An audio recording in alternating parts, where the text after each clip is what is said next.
Praise Lord, hallelujah. परमेश्वर का धन्यवाद करते हैं इस सुंदर सुबह के लिए।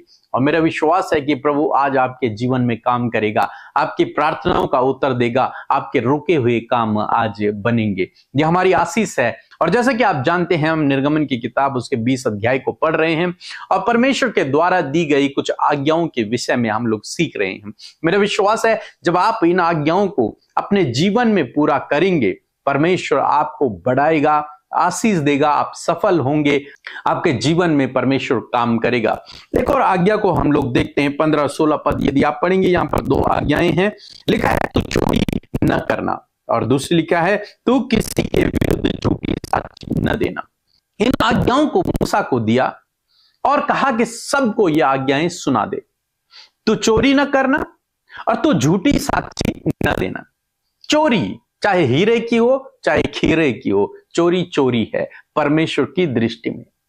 चाहे आप किसी छोटी सी चीज को चुरा रहे हैं या फिर आपने बड़ी चीज को चुराया, आप परमेश्वर की दृष्टि में चोर ही गिने जाएंगे। हो सकता है लोगों की दृष्टि से आप छुप जाएं और सरकार की दृष्टि से भी आप छिप जाएं, लेकिन परमेश्वर की दृष्टि से कोई नहीं छिपता है। चाहे आपने छोटी सी चीज चुराई है, लेकिन परमेश्वर की दृष्टि से आप छिप नहीं सकते। हो सकता है किसी दूसरे को पता न चले, आपने कोई चीज निकाल दी, किसी और को पता नहीं चला, लेकिन परमेश्वर को सब पता है। वो सब कुछ जानने वाले परमेश्वर है। इसीलिए परमेश्वर कहते हैं कि तू चोरी ना करना।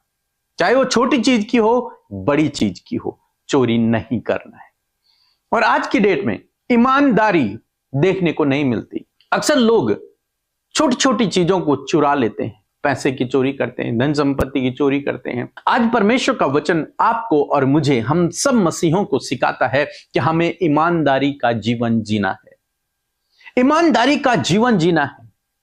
किसी भी चीज की हमें चोरी नहीं करनी है, चाहे वो आपके लिए कितनी भी इंपॉर्टेंट है। लेकिन यदि वो दूसरे के पास है तो आप कभी भी उसकी चोरी ना करें। एक बार हम लोग देखते हैं बाइबल में, उसके यहोशू की किताब उसके 7 अध्याय यदि आप पढ़ेंगे तो वहां पर हम लोग देखते हैं आकान नामक एक व्यक्ति परमेश्वर के आज्ञा के विरोध में काम करता है और वो कुछ चीजों को चुरा लेता है और उन्हें छिपा देता है, अपने पास रख लेता है उनको। और परमेश्वर तो सब जानते हैं। हालांकि सारे इजरायलियों में से किसी को भी पता नहीं चला, लेकिन परमेश्वर को तो पता है। इसलिए परमेश्वर का क्रोध उन पर भड़क उठा और यहोशू और जितने इजरायली युद्ध कर रहे थे वे हारने लगे। तब वे समझे कुछ ना कुछ तो गड़बड़ हुआ है, कुछ ना कुछ तो हमने गुनाह किया है। वे ढूंढने लगे और उन्हें अंत में पता चल गया कि आकान ने पाप किया है। उसने परमेश्वर की दृष्टि में चोरी की, उसने किसी चीज को जो परमेश्वर ने मना किया था उसे छिपा लिया है। तब उसको दंड दिया गया, उसको ही नहीं उसके पूरे परिवार को दंड दिया गया। तो चोरी नहीं करना है। परमेश्वर का वचन हमें स्पष्ट ना कहता है कि कभी भी अपने जीवन में चोरी ना करें, चाहे वो छोटी चीज की हो चाहे बड़ी चीज की हो।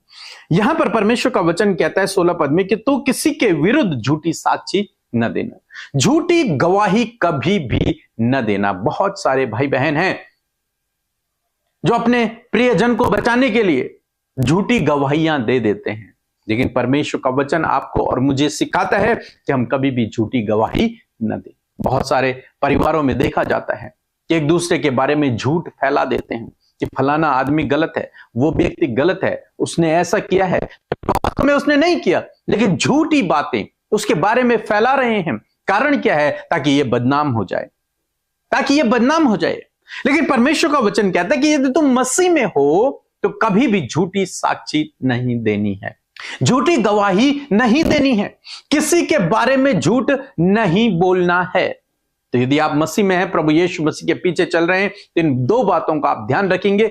कभी भी किसी की भी चीज की चोरी आप नहीं करेंगे।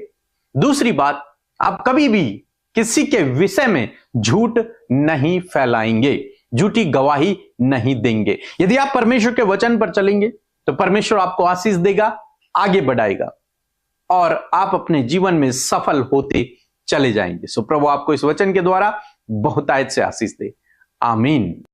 Praise the Lord. आप सबको जय मसीह की सुंदर सी सुबह में आप सबका हम स्वागत करते हैं। मैं आशा करती हूं कि आप सब प्रभु के वचन से उत्साहित हो रहे हैं, प्रभु का वचन आपके जीवन में कार्य कर रहा है। सो आइए मिलकर हम प्रार्थना करें। धन्यवाद धन्यवाद धन्यवाद करते हैं स्वर्ग में विराजमान अति पवित्र महान सामर्थ्य पिता। हम आपका आदर सम्मान आपकी तारीफ करते हैं, धन्यवाद करते हैं पिता कि आपने ये सुंदर पल हमें दिया प्रभु। रात भर आपने संभाला प्रभु हम में से हर एक जन को खुदावन, क्योंकि प्रभु आप हमारे रक्षक हैं खुदा। आपने हम सब की रक्षा हिफाजत की प्रभु। ये नया दिन प्रभु जो नई आशीष और बरकतों के साथ प्रभु तूने हमारे जीवन में जोड़ा है पिता। मैं प्रार्थना करती हूँ प्रभु आज के दिन के लिए प्रभु, हम आपकी इच्छा को अपने जीवन में चाहते हैं कि प्रभु तेरी इच्छा हम में से हर एक जन के जीवन में पूरी हो पिता, क्योंकि प्रभु आप हमारे भविष्य को, आप हमारे प्रेजेंट को जानते हैं परमेश्वर पिता। मैं प्रार्थना करती हूँ प्रभु क्या हम सब के लिए सही है, क्या हमारे जीवन के लिए बेहतर और उत्तम है प्रभु आप जानते हैं। इसलिए प्रभु हम चाहते हैं कि आज के दिन में हर एक बात में पिता आपकी इच्छा हम सब के जीवन में पूरी हो। जितने भी लोग प्रार्थना सुन रहे हैं परमेश्वर उनके जीवन में तेरी इच्छा पूरी हो। प्यारे प्रभु यदि आज कोई भी नेगेटिविटी, कोई भी ऐसी बात प्रभु जो आपके लोगों के मन में चल रही है, यीशु के नाम से मैं उन्हें रिब्यूक करती हूँ और कहती हूँ इसी वक्त इनके विचारों से जाओ यीशु के नाम से। प्रभु धन्यवाद करते तेरी उपस्थिति के लिए, पवित्र आत्मा आपकी उपस्थिति के लिए धन्यवाद। हर एक सोच विचारों के ऊपर प्रभु आपकी प्रभुता को मांगते हैं परमेश्वर। आज के दिन के लिए आपके फेवर को, आपके सपोर्ट को मांगते हैं पिता, आपकी भलाई को मांगते हैं परमेश्वर। हर एक कामों में सफलता को मांगते हैं प्रभु, मार्ग में अगुवाई को मांगते हैं परमेश्वर। मैं प्रार्थना करती हूँ प्रभु जितने भी लोग आज घरों से बाहर जाते हैं किसी भी काम को करने के लिए खुदा, आने जाने में आप उनकी रक्षा हिफाजत करें। दुर्घटना से, हर एक स्कैम, हर एक फ्रॉड, हर एक धोखे से, हर एक गलत लोग और विरोधियों से खुदावन आप इन भाई बहनों को, इनके बच्चों को, इनके परिवार के एक एक सदस्य को सुरक्षित करें पिता। हम विशेष रूप से धन्यवादी हैं सुंदर वचन के प्रभु जो आज की सुंदर सुबह में तूने हम सब से बातचीत किया है। आपका वचन पावरफुल है और मैं प्रार्थना करती हूँ कि ये पावरफुल वचन आपके लोगों के जीवन में अद्भुत रीति से कार्य करे परमेश्वर पिता। जैसे तेरी आज्ञा हम तक पहुंची है पिता, कि तेरा वचन कहता है, तेरी आज्ञाएं है कि तू चोरी ना करना और तू किसी की झूठी साक्षी ना देना। मेरे प्रभु मैं प्रार्थना करती हूँ प्यारे प्रभु जी, यदि आज ऐसी कोई भी बात आपके लोगों के जीवन में, उनके परिवारों में पाई जाती है तो प्रभु होने दे प्रभु कि आपकी आज्ञा को पूरा कर सके पिता। किसी भी बात की ये चोरी ना करे मेरे परमेश्वर, और प्रभु किसी के भी विरोध में प्रभु झूठी गवाही ना देने पाए पिता। किसी को भी फंसाने के लिए या फिर किसी के विरोध में उन्हें बदनाम करने के लिए मेरे खुदा किसी भी प्रकार की झूठी गवाही प्रभु तेरे लोग ना देने पाए,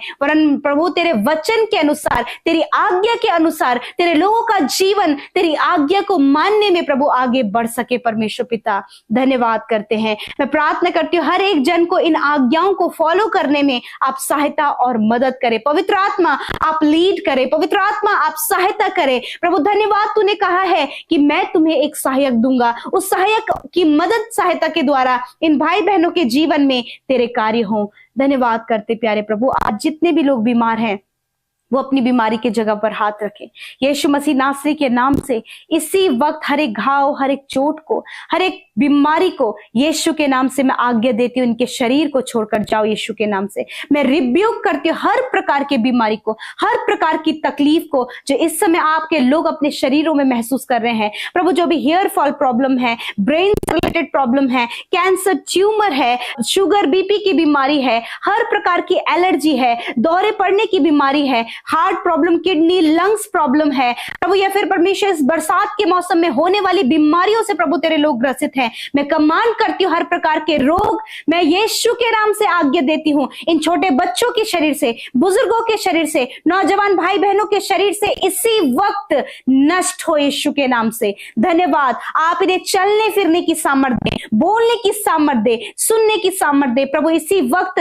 इनके सारे रोग चले जाए यीशु के नाम से। धन्यवाद पिता, तूने अपने लोगों को चंगा किया। आज के दिन में हर एक काम यीशु के नाम से सफल हो परमेश्वर। इनकी सारी योजनाएं प्रभु पूरी हो, विशेषकर दुर्घटनाओं से बचाएं प्रभु। हर एक की आप सहायता और मदद करें पिता। मैं प्रार्थना करती प्रभु जितने भी भाई बहनों का आज की सुबह में जन्मदिन है, मैं प्रार्थना करती हूँ उन्हें दीर्घायु से तृप्त करें, उनके सपनों को पूरा करें प्रभु। ये अपने जीवन में तुझे अपने सुख का मूल जाने, ताकि इनके मनोरथ प्रभु तेरे द्वारा पूरे हों प्रभु। आपकी भलाई को, आपकी विश्वास योग्यता पिता को, ये भाई बहन, ये बच्चे, बुजुर्ग, हर एक जन जिनका आज जन्मदिन है, वो अपने जीवन में इन बातों को देख सके पिता, और तेरी भलाइयों का वर्णन कर सके। प्रभु आज के दिन में इनके कामों को सफल करे, सब कुछ का प्रबंध करे, अच्छी जॉब से ब्लेस करे, संतान से ब्लेस करे प्रभु, घर से ब्लेस करे प्रभु जी, और होने दे पिता जो इनकी जरूरत है वो पूरी होने पाए। हर एक कर्जा, फाइनेंशियल प्रॉब्लम, हर प्रकार का डिप्रेशन, डर, हर प्रकार की प्रॉब्लम यीशु के नाम से इनके जीवन से चली जाए। हस्बैंड वाइफ के रिलेशनशिप में जो प्रॉब्लम है प्रभु, डिवोर्स तक बात पहुंच गई है, गड़बड़ियां हैं प्रभु, आप इन बातों को दूर करें परमेश्वर। धन्यवाद करते पिता, तूने हमारी प्रार्थनाओं को सुना है, सुधी लिया है प्रभु, एक एक जन की मेरे पिता, हर एक प्रार्थना विनती को तूने सुनकर उत्तर दिया पिता। धन्यवाद देते हैं, सारी बातों में आदर महिमा आपको देते हुए प्रार्थना यीशु के नाम से मांगते हैं। आमीन, आमीन और आमीन।